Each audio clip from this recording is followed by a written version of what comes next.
და უბრუნდებით ნინო ბურჯანაძე ერთიანი ოპოზიციის ცენტრალურ ოფისს, სადაც რატი მუჯირი იმყოფება, რატი რა განცხადება გააკეთეს ლიდერებმა.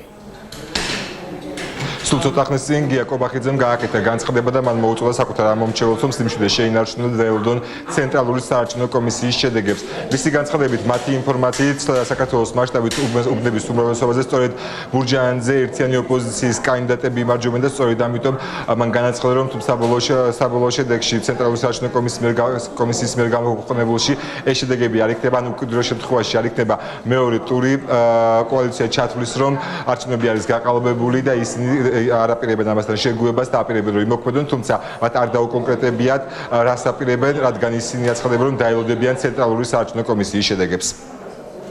მე მოუწოდებ ჩვენს ყველა მხარდამჭერს და განსაკუთრებით იმ ადამიანებს, რომლებიც როგორც აღმოჩნდა, საკუთარი თავის რისკის ფასად არიან ჩართული საარჩევნო პროცესში და იმყოფებიან დღეს საარჩევნო უბნებზე, რომ ბოლომდე დაელოდონ და ბოლომდე აკონტროლონ თვლის პროცესი, რადგან დარწმუნებული ვართ, რომ საბოლოო შედეგი ძალიან იქნება აცილებული იმ შედეგებთან, რომელიც ქართული ოცნების და ნაციონალური მოძრაობის დაქირავებულმა სუბიექტებმა ამცნეს რამდენიმე წუთის წინ სრულიად საქართველოს.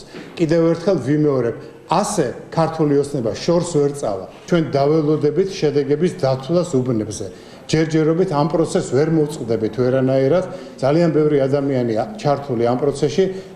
ჩვენი მხრიდან არის ძალიან ბევრი ადამიანი ჩართული და მათ უნდა მიეცეთ ბოლომდე მუშაობის საშუალება.